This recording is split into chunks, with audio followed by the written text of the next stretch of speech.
ಇದೀಗ ವಿಜಯ ರಾಘವೇಂದ್ರ ಅವರ ಕಡೆಯಿಂದ ಸೂಪರ್ ಆಗಿರುವಂತಹ ಗುಡ್ ನ್ಯೂಸ್ ಸಿಕ್ಕಿದೆ. ಹೌದು, ವಿಜಯ ರಾಘವೇಂದ್ರ ಅವರು ಇದೀಗ ಮತ್ತೊಮ್ಮೆ ಜಡ್ಜ್ ಆಗಿ ಟಿವಿಗೆ ಬರ್ತಾ ಇದ್ದಾರೆ. Back to TV after 1 year ಅಂತ ಹೇಳ್ಬೋದು. ಅದುವೇ DKD ಡ್ಯಾನ್ಸ್ ಕರ್ನಾಟಕ ಡ್ಯಾನ್ಸ್. ಇದರಲ್ಲಿ ರಚಿತಾರಾಮ್ ಅವರು ಕೂಡ ಇರ್ತಾರೆ, ಅರ್ಜುನ್ ಜನ್ಯ ಅವರು ಇರ್ತಾರೆ, ಶಿವಣ್ಣ ಅವರು ಕೂಡ ಇರ್ತಾರೆ, ವಿಜಯ ರಾಘವೇಂದ್ರ ಅವರು ಸಹ ಇರ್ತಾರೆ.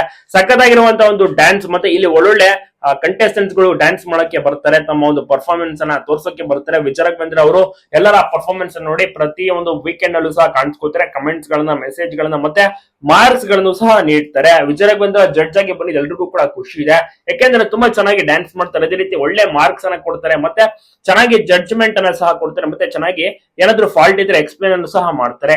ಅದ್ಭುತವಾದಂತ ಜಡ್ಜ್ ಆಗಿ ಕೂರೋಕೆ ಎಲ್ಲ ಒಂದು ಕೆಪಾಸಿಟಿ ಇರುವಂತ ಒಂದು ವ್ಯಕ್ತಿ, ಅದುವೇ ನಟ ವಿಜಯ ರಾಘವೇಂದ್ರ ಅವರು. ಸೊ ವಿಜಯ ರಾಘವೇಂದ್ರ ಪ್ರತಿ ವೀಕೆಂಡ್ ನಲ್ಲೂ ಸಹ ಕಾಣಿಸ್ಕೋತಾರೆ. ಅವ್ರಿಗೆ ಸೂಪರ್ ಆಗಿ ಒಂದು ಸಪೋರ್ಟ್ ಬೇಕಾಗಿದೆ. ಎಲ್ರು ಕೂಡ ಸಪೋರ್ಟ್ ಮಾಡಿ, ಎಲ್ರು ಕೂಡ DKD ನೋಡಿ ಈ ಒಂದು ನಾಳಿದಿಂದ ಶನಿವಾರದಿಂದ ಗ್ರ್ಯಾಂಡ್ ಓಪನಿಂಗ್ ಸಹ ಪಡ್ಕೊಳ್ತಾ ಇದೆ. ಶಿವಣ್ಣ ಬರ್ತಾರೆ. ಶಿವಣ್ಣ ಅವರ ಮುಂದೆ ಸೂಪರ್ ಆಗಿ ಕಂಟೆಸ್ಟೆಂಟ್ಸ್ ಗಳು ಡ್ಯಾನ್ಸ್ ಮಾಡ್ತಾರೆ, ಪರ್ಫಾರ್ಮೆನ್ಸ್ ನೀಡ್ತಾರೆ. ಯಾವ ರೀತಿ ಇರುತ್ತೆ ಎಲ್ಲವನ್ನೂ ಕೂಡ ಕಾದು ನೋಡ್ಬೇಕಿದೆ.